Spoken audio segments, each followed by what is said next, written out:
사랑은 하나님께 속한 거라고 여러분들 찬송하셨잖아요. 사랑이라는 단어도 사람들이 많이 오용을 하는 단어 중에 하나죠. 사랑은 하나님께 속한 거예요.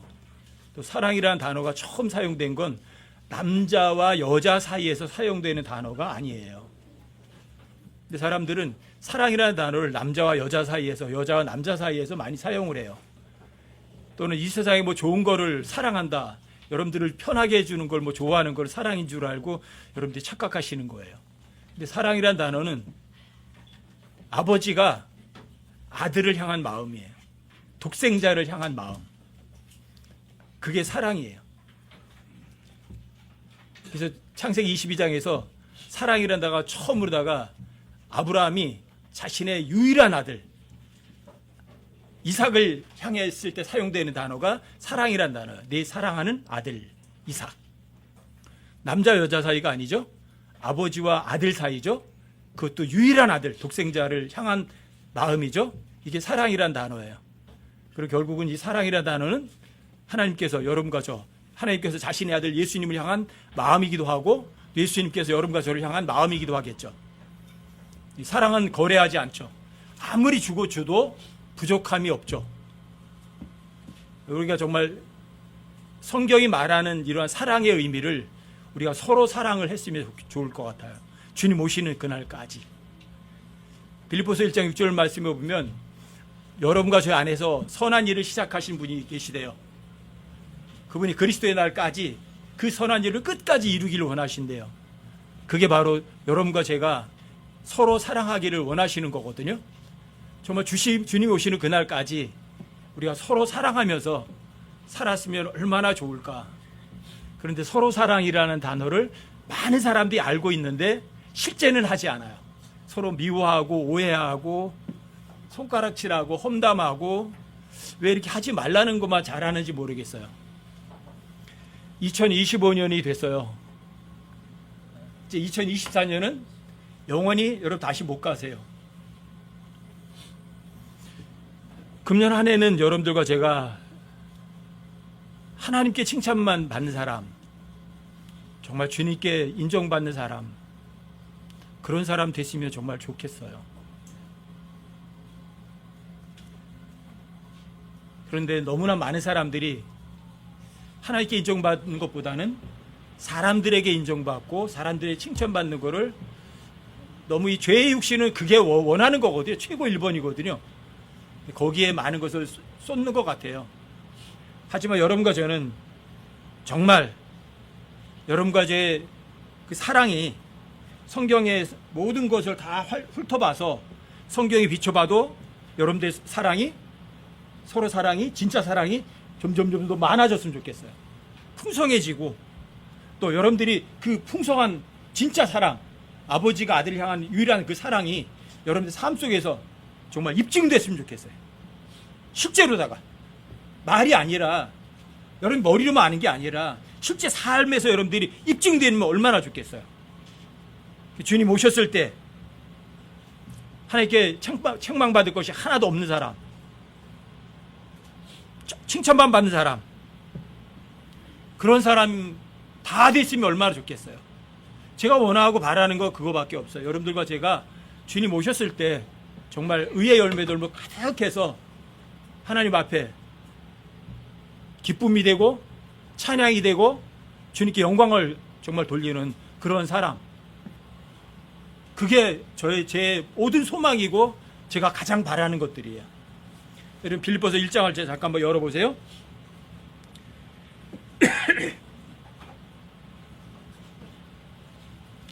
빌립보서는 여러분들이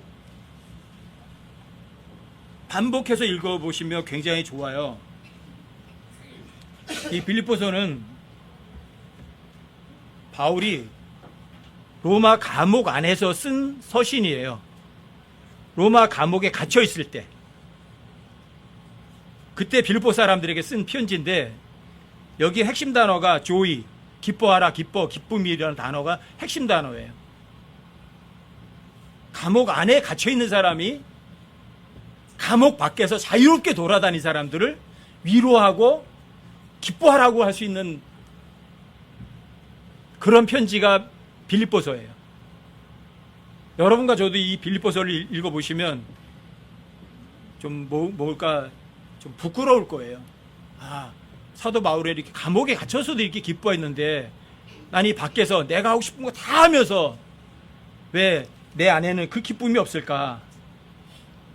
내가 정말 하나님의 사람인데 내가 지옥에 안 가고 구원받았는데 모든 죄를 다 용서받았는데 예수님의 피로 인해서 내가 의롭게 됐는데 예수님의 내가 지체가 됐는데 왜 나는 하나님 아들답게 살지 못할까?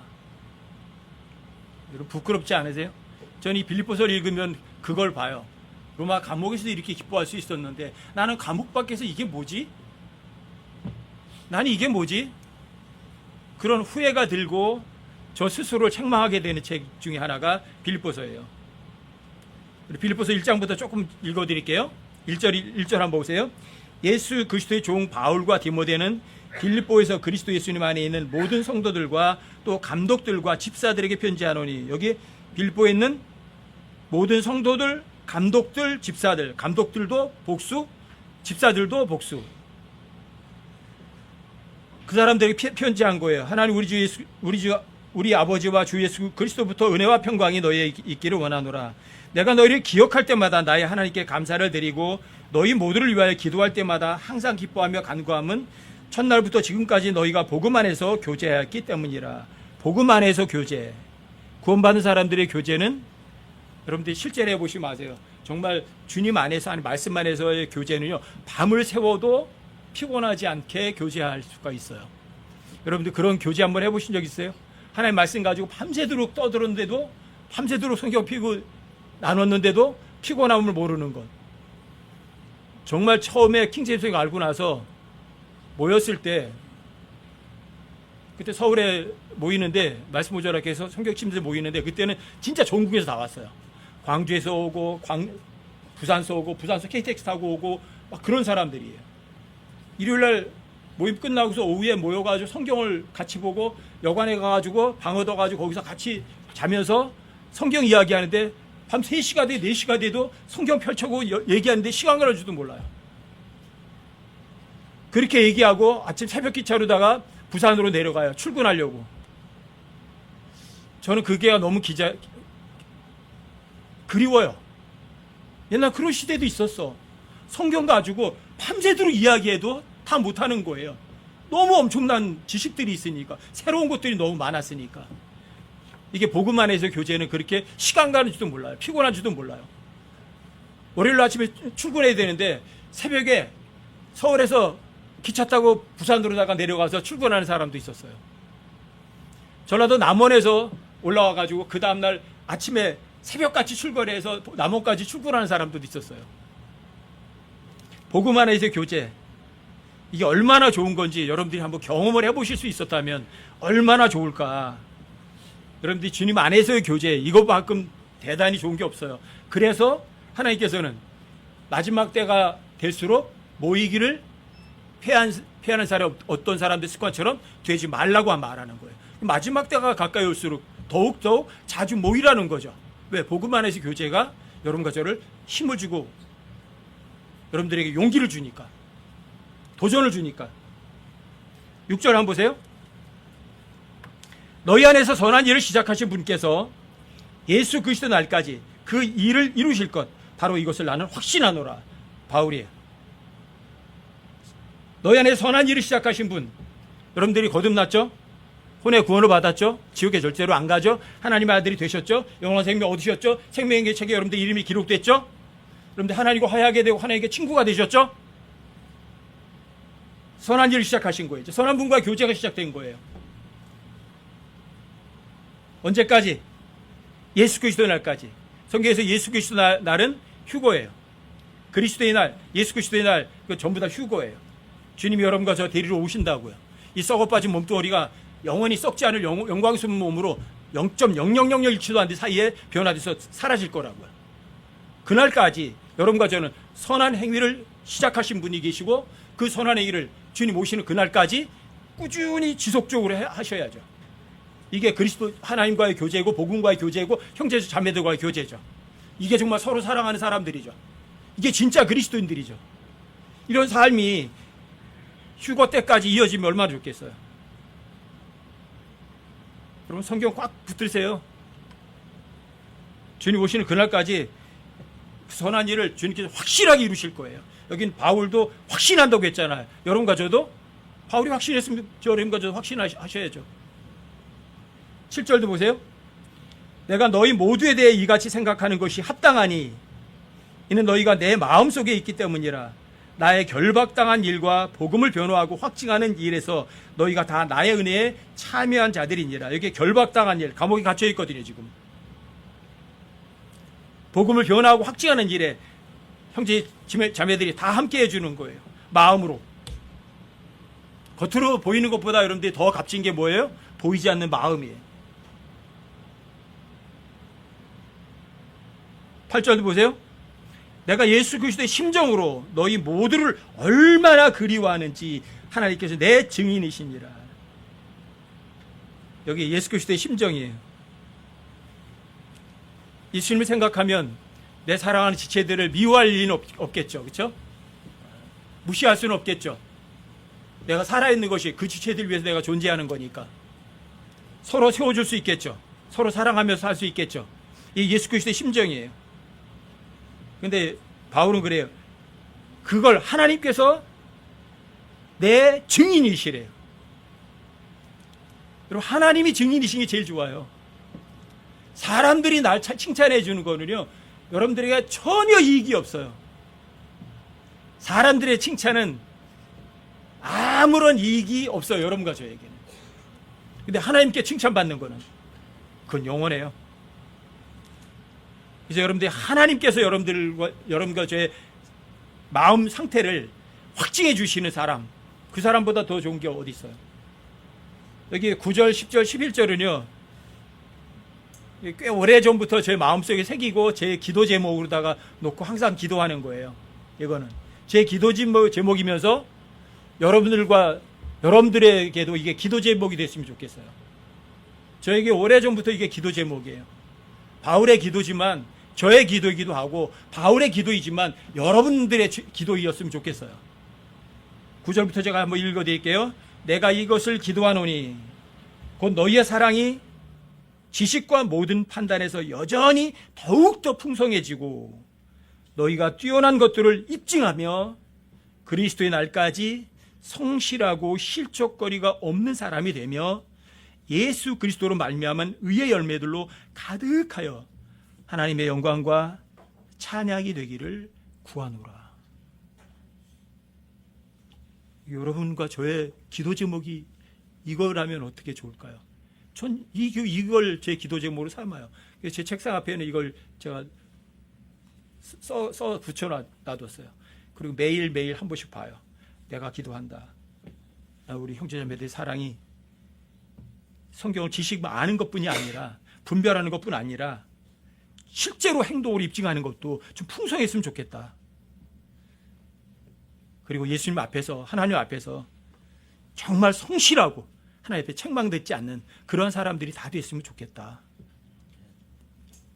정말 여러분의 삶 속에서 누군가에 베풀어 주는 그러한 의의 열매들로 여러분들의 삶이 가득하게 돼서 하나님께 영광이 되고 하나님을 찬양을 돌리는 사람이 된다면 더 이상 바랄 게 어디 있겠어요? 저의 기도 제목이면서 여러분들에게도 부탁하는 기도 제목이기도 해요. 전 진심으로 제가 구원받은 거 하나로다가 하나님께 뭐 더 이상 달라고 할 것이 사실 없어요. 여러분과 제가 부자예요? 가난뱅이세요? 전 그냥 에베소서 1장 3절 하나만 가져도 하나님 앞에 뭐 달랄 게 없어요. 새해가 되면 여러분들이 많은 인사 받는 게 이런 거죠. 복 받으세요. 그런 소리 많이 하죠. 그렇죠? 그런데 여러분들이 받을 복이 남아 있어요. 성경 기록에 의하면 에베소 1장 3절 말씀에 의하면 하늘에 처소되는 모든 영적인 복으로 여러분들과 저에게 이미 복을 주셨대요. 하늘에 처소되던 모든 영적인 복 다 주셨대요. 여러분들과 제가 받을 복은요? 없어요. 다 받았어요. 이미 다 받으신 분들이세요. 여러분들이 얼마나 많이 받았는지 그걸 말로다가 다 할 수가 없을 만큼 받은 사람들이에요. 여러분이 성경 기록을 믿으면 그게 확실한 거예요. 모든 좋은 선물, 모든 완전한 선물 다 받으신 거예요. 심지어 구원받지 않은 사람들까지도 사실은 하나님께 달라고 할 거 없어요. 사실은 하나님 앞에 왜 구원받지 않은 모든 사람들도 그 사람들 사용하는 모든 것들 다 하나님께 주신 선물이거든요. 호흡하는 것도 선물이고 그 사람이 걸어가는 것도 선물이고 그 사람들이 재능 있는 것도 다 하나님 선물이거든요. 다만 그 사람들이 그 엄청난 선물을 주신 하나님의 존재를 인정하지 않으니까 구원을 못 받는 거예요. 나를 만드시고 나를 모든 것 선물로 주신 그분을 인정하면 그 다음에는 땅에 있는 복뿐이 아니라 하늘에 처소되어 있는 모든 영적인 복도 다 주시거든요. 빠짐없이. 그리고 여러분과 저는 복 받으세요 하고 인사를 받을 만한 사람이 아니에요. 왜요? 이미 다 받았거든요. 저 동네에서 복 많이 받으시라 그러면 네 그러면서 진짜 복 받으세요 그래요. 제가 하늘에 있는 복 받으세요 그렇게 저를 인사를 해요. 왜? 그분들이 땅에 있는 복은 다 받았지만 아직 하늘에 있는 영적인 복은 못 받았잖아요. 그거 받으시라고. 그 복 받으시라고. 진짜 복이라고. 요한복음 3장 27절 말씀에 의하면 하늘에서 여러분들과 저에게 주지 않으면 사람이 아무것도 가질 수가 없대요. 구원 안 받은 사람들도 전도서 3장 13절이나 전도서 5장 19절 말씀에 의하면 하늘에서 하나님께 모든 사람들에게 다 선물을 주셨기 때문에 그 선물 가운데 구원 안 받은 사람들도 살아가는 거거든요. 그런데 여러분과 저는 하늘에 처소된 모든 영적인 복 다 받으셨어요. 그래서 여러분들과 저는 지옥에 근처에 가고 싶어도 내가 가려고 애써도 못 가요. 그거 한 말 하나만 해도 너무 멋있는 거 아니에요? 내가 지옥에 안 가니까 어떤 죄를 지어도 지옥에 안 가니까 죄를 지어도 돼요?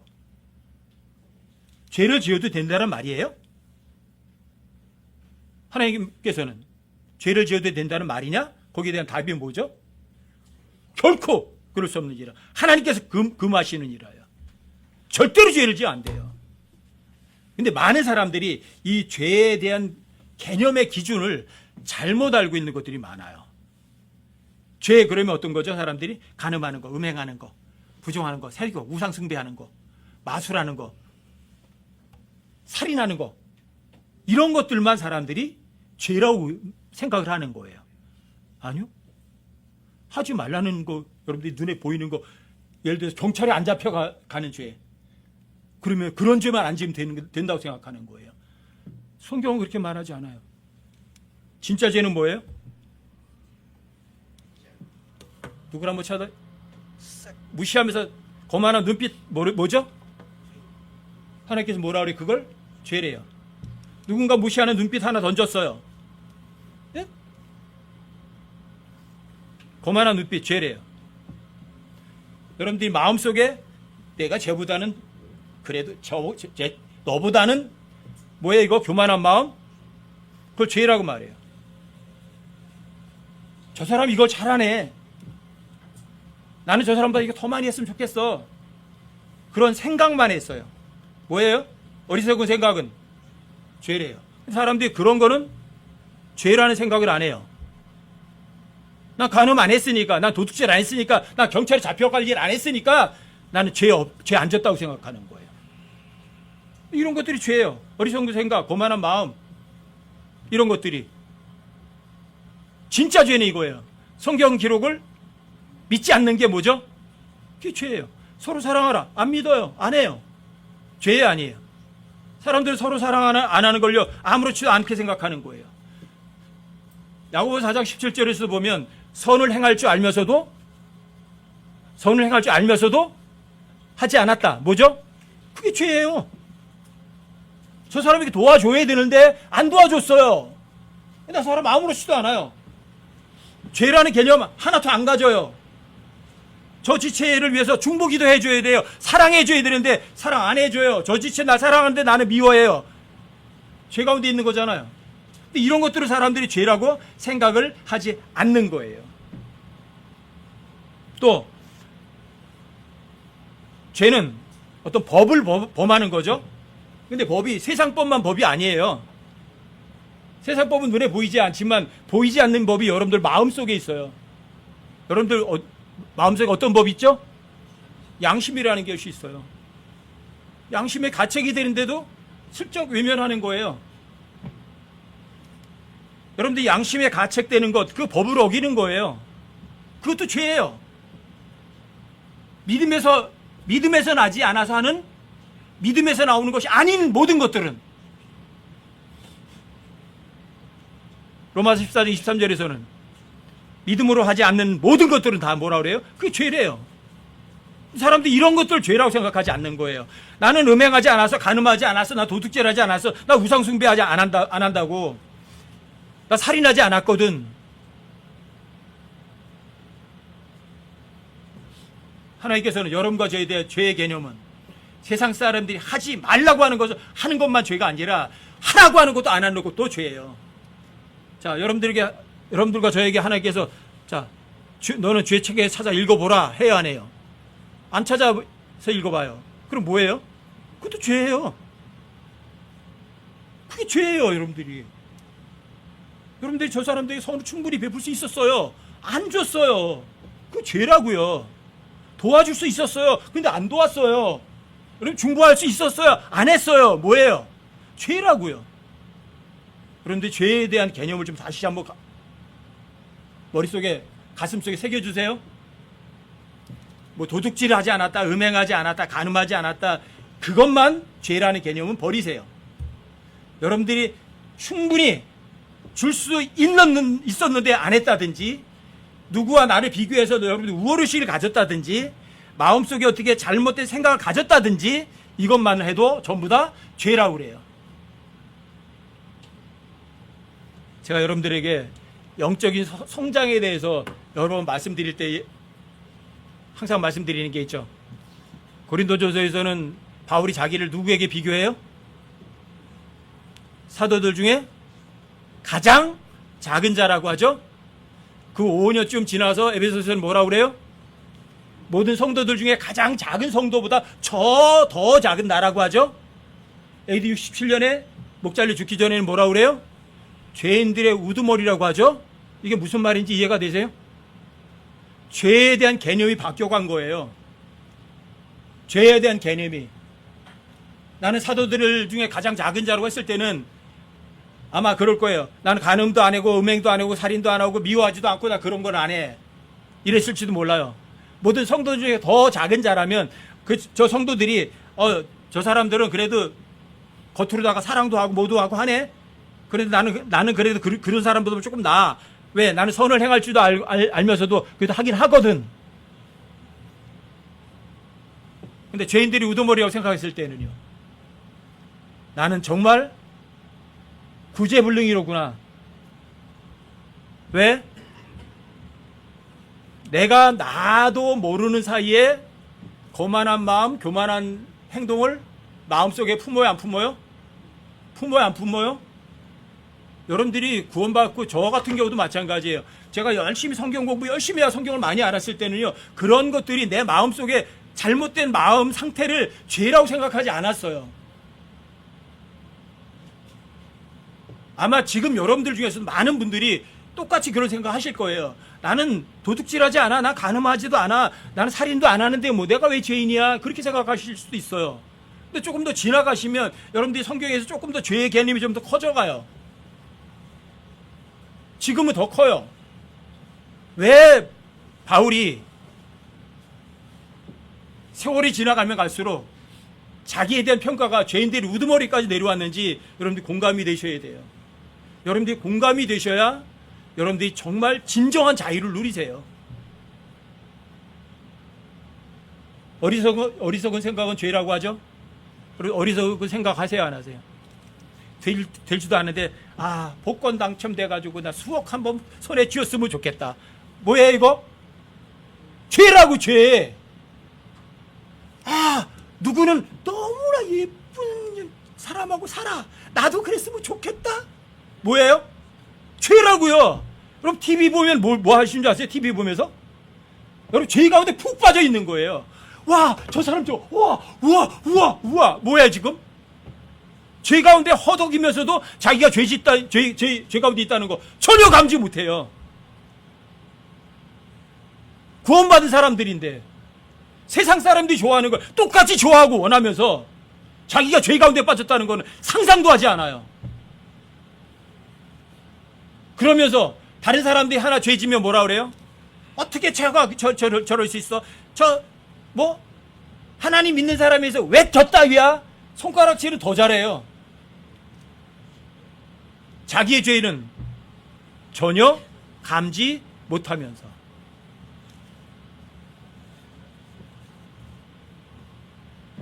여러분들과 제가 주님께 인정받으시려면 내 자신이 다른 사람이 아니라 내 자신이 얼마나 죄 가운데 푹 빠져 살고 있는지를 여러분들이 인식하고 아는 거예요. 다른 사람들의 죄에 대해서는 하해와 같이 넓은 마음을 가지세요. 하지만 내가 짓는 죄에 대해서는 티끌 하나도 용납하지 않으려는 그런 마음을 가지세요. 그래야 여러분들과 제가 주님께 인정받아요. 예수님께 십자가에 달려 죽으셔서 여러분과 저의 죄값 다 지불하셔서 여러분들의 이름을 생명책에 기록해 주셨어요. 너는 내 아들이다. 입양도 시켜주셨어요. 너는 상속자야. 근데 상속자가 보통 상속자가 아니라 예수 그리스도와 공동 상속자야. 여러분들과 저를 그런 지위까지 높여주셨어요. 그런데 죄 가운데 빠져 살고 싶으세요? 여러분과 저는 새로운 창조물이 되셨어요. 그렇죠? 뭘 하는 새로운 창조물이에요? 선한 행위를 하도록 창조된 새로운 창조물이에요. 여러분과 저는요, 예수님의 기름 부음 받았듯이 여러분과 저도 기름 부음을 받은 사람들이에요. 여러분과 저는 기름 부음을 받았으니까 어떤 사람이에요? 제사장이에요. 하나님의 제사장들이에요, 여러분들과 제가.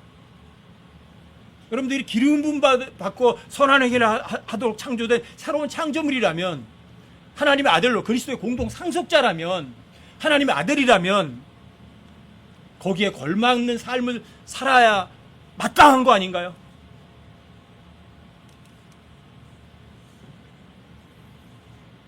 예수님께서 나를 따라오라고 하세요? 따라오지 말라고 하세요? 예수님께서 마태복음 4장에서 베드로에게 이렇게 얘기하시죠. 베드로, 야고보, 요한인 데서 얘기를 하시죠. 너는 나를 따라와라. 내가 너희를 사람들을 낚는 어부가 되게 하리라. 뭘 낚아요? 물고기 낚는 어부가 아니라 이제 사람 낚는 어부로도 부르셨어요. 나를 따라오라고 하셨어요. 근데 거기 북이 된 게 있죠.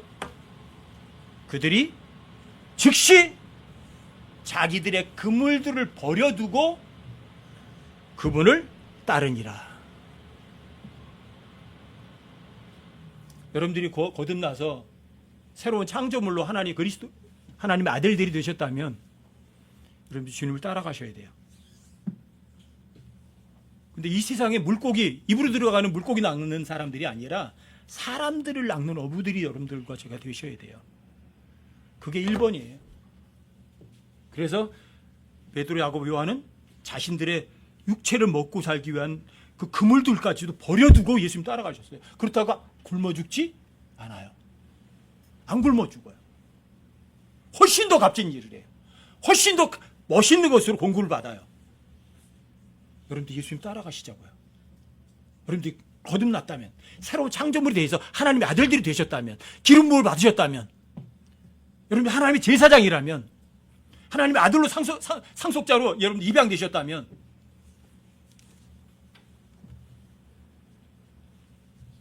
나를 부인하고 자기를 부인하고 날마다 여러분과 저의 십자가를 지고 주님 따라가셔야 돼요. His cross란 단어가 제가 10번 나온다고 여러분들에게 말씀드렸죠. 그렇죠? 5번은 히스크로스가 여러분과 저에게 적용되고 5번은 예수 그리스도에게 적용이 돼요. 이건 진짜 보통 문제가 아니에요. 근데 여러분과 저에 적용되는 단어에서는요, 똑같이 5번이 똑같이 이거예요. 자기 십자가를 지고, 자기 십자가를 지고, 자기 십자가를 지고, 자기 십자가를 지고 나를 따를지니라. 항상 자기 십자가 질 때 자기 십자가 지고 나 따르라. 자기 십자가 지고 날 따르라. 자기 십자가 지고 날 따르라. 자기 십자가는 나를 힘들게 하는 사람이 아니에요. 자기 십자가는 그 십자가, 내가 그 십자가에 못 박혀 죽어야 되는 십자가가 자기 십자가예요. 여러분들과 제가 살아있으면 썩은 냄새가 풀풀 나요. 하지만 죽어있으면 성령의 열매를 맺어요. 예수님께서 왜 누구든지 나를 따라오려거든 자기를 부인하고 자기 십자가를 지고 날 따라오라고 왜 5번이나 말씀하셨는지 아시겠어요? 오는 죽음의 죽음이라는 숫자예요. 5번이에요. 어떤 십자가? 자기 십자가. 그 자기 십자가, 내가 십자가 못 박혀 죽어야 돼요. 내가 살아있으면 여러분과 저는 선한 행위를 못하세요. 내가 죽어 있어야만 선한 행위를 할 수 있어요. 왜? 선한 행위는 하나님만 하실 수 있는 행위이기 때문이에요. 이게 여러분들과 제가 주님께 인정받는 유일한 방법이에요. 나를 부인하고 내가 죽어야 될 십자가에 그 지고 주님을 따라가는 거예요. 내가 십자가 못 박혀 예수님과 함께 죽는 거예요. 이게 주님께 인정받는 방법이에요. 여러분과 삶에 지속적으로 선한 행위 가운데 걸어갈 수 있는 유일한 방법이에요. 나를 인정하시겠어요? 나를 부인하시겠어요? 사람들이, 많은 사람들이 정반대로 살아가요. 나는 부인하지 않고 다른 사람을 부인해버려요. 뭐 저런 따위가 있어. 뭐 저래, 뭐 저래 손가락질만 해요. 자기는 우쭐대는 거죠. 그 자기 십자가 어디 있는 거예요, 그 사람은. 그 사람은 십자가 때 팽개쳐버린 사람들이에요. 하나님께 인정받겠어요? 그 사람이 의의 열매로 가득해지겠어요? 내가 살아있는데 썩어 빠진 열매밖에 더 맺겠어요? 육신의 행위밖에 더 나오겠어요? 여러분과 저의 삶 속에서 여러분과 저의 사랑과 지식과 모든 분별하는 것들이 더욱더 풍성해지시려면 여러분과 저는요, 나를 부인하고 자기 십자가를 지고 주님을 따라가는 거예요. 근데 참 희한한 게 자기 십자가를 지고 나를 따라오라고 하셨던 그 단어가 예수님께 십자가에 죽기 이전에 몽땅 다 하신 말씀이세요. 그럼 예수님께서는 자기가 그 십자가에 못 박혀 자기가 죽을 걸 미리 아시고 5번씩이나 여러분과 저한테 자기 십자가 가지고 나 따라와라. 그리고 자기 십자가를, 예수님의 지신 십자가는 구레네 시몬이 2번을 그분의 십자가를 지고 가요. 또 한 번은 예수님이 자기 십자가를 지고 골고다로 가세요. 그리고 골로새서에서 2번을 자기 십자가, 그분이 십자가 못 박혀 죽은 것이 나와요. 예수님 십자가에서, 자기 십자가에서 뭘 이루셨어요?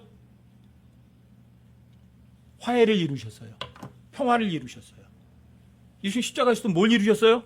정사와 권능들을 이기셨어요. 이게 자기 십자가에서 하신 일들이에요. 왜 예수님의 십자가를 구레네 시몬이 2번이나 그분의 십자가를 지고 갔을까? 그것도 원하지도 않는데 억지로. 무슨 얘기예요? 예수님의 지신 십자가는요, 여러분과 제가요, 지기 싫어도 지고 가야 돼요. 싫어도 지셔야 돼요. 성경에는 기록되어 있지 않지만 구레네 시몬의 가정들이 얼마나 큰 복을 받았다고 그 이외의 기록들에서 많이 전해진대요. 구레네 시몬은 길 가다가 세상을 말하면 재수없게 걸려가지고 예수님 십자가 지고 갔거든요.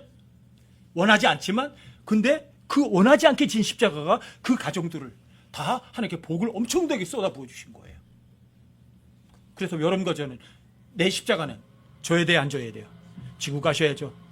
여러분들이 자기 십자가를 지고 주님을 따른 사람만 주님께 인정받으세요. 십자가를 팽개쳐 버린 사람은 이 세상에서 즐기고 이상이 모든 것을 다 가졌을지라도 그 사람에게는요 아무런 이익도 주지 않아요. 여러분과 저의 목표 어디에 두시겠어요?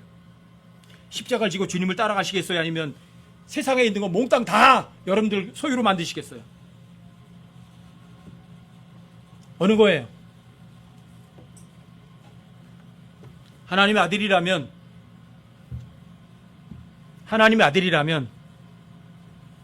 죄 짓지 말자. 죄 짓지 말자.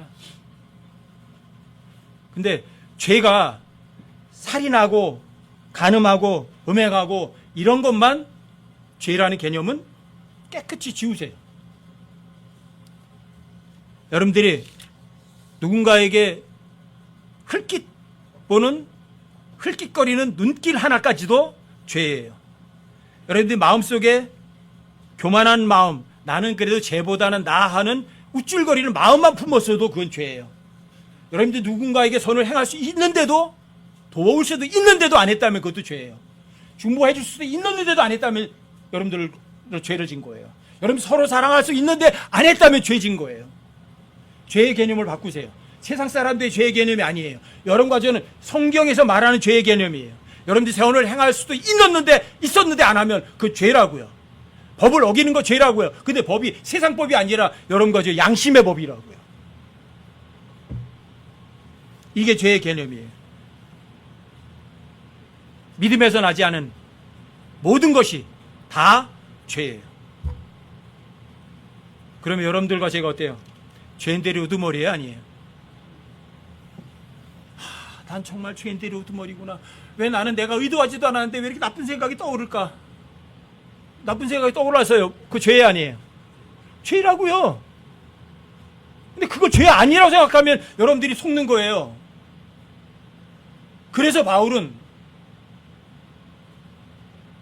내 안에, 내 육신 안에는 선한 것이 거하지 않는다고 고백을 했고, 이 사망의 몸에서 누가 나를 건져줄 건지 통탄해하고 슬퍼했던 거예요.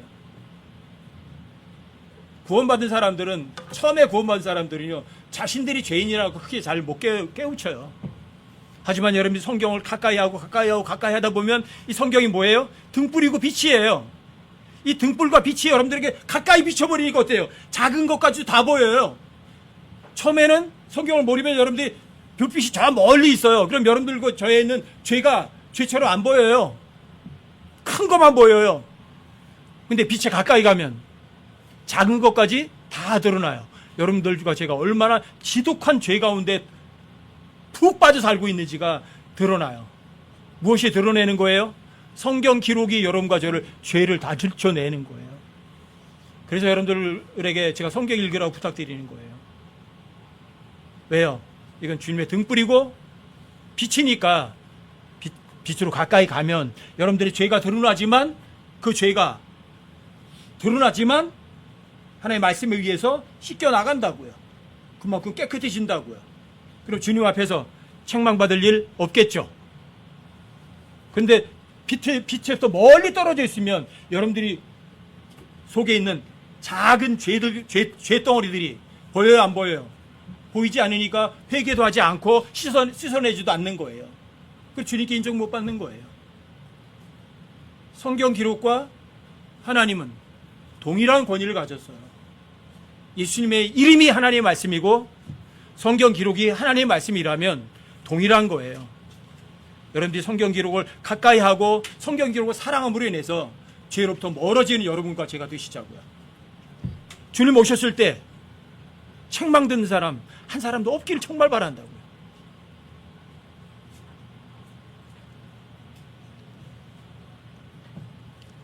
우리 교회 이런 지체들 중에 약한 지체가 있어요, 없어요? 스스로 약한 지체 하는 지체도 있잖아요. 그 진짜 약한 지체예요. 봐주세요. 약한 지체. 어린 지체도 있잖아요. 예, 어린 지체 봐주셔야 돼요. 여러분 살펴줄 책임이 여러분들과 저희가 있어요. 또 약하고 가난하고 힘들어하는 지체가 있으면 여러분들 고마워해야죠. 도와주면 되니까. 주면 되니까. 또 어떤 사람에게 어떤 말에 상처를 입어서 상처를 입은 지체들도 있긴 있어요. 그렇죠? 아유, 왜 그래? 그럼 그까짓 것에 왜 상처를 왜 받아? 그럴 필요 있어요? 고맙다고 하세요. 여러분들이 그 지체에게 직접 말로다가 위로는 못 해주지만 주님께 대신 이야기해 줄 수 있잖아요. 주님, 저 지체의 상처를 좀 어루만져 주세요. 됐어요. 누구나 알아요? 주님은 확실히 아시거든요. 주님 확실하게 아는 거예요. 이게 진짜예요. 여러분들과 저 실제 삶이 이랬으면 좋겠어요. 그래서 정말 하나님께 칭찬받는 그런 우리 지체들이 됐으면 좋겠어요. 우리 모임은 그런 것들 많이 해요. 여기 뭐 힘든 일이 있으면 다른 사람 할까 안 할까 쳐다보지 않고 먼저 그런 일들을 많이 하는 지체들이 많이 있어요. 그건 너무 당연한 거예요. 험한 일을 내가 먼저 하는 거죠. 힘든 일을 내가 먼저 하는 거죠. 그렇다고 힘든 일 했다고 해서 여러분들이 사람들이 알아줄 걸 바랄 필요는 전혀 없는 거고요.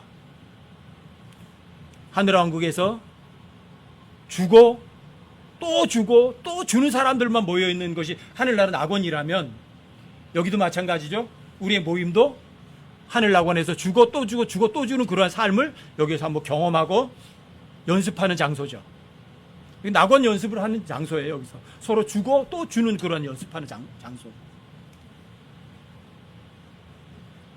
정말 잘난 사람은 한 사람도 없고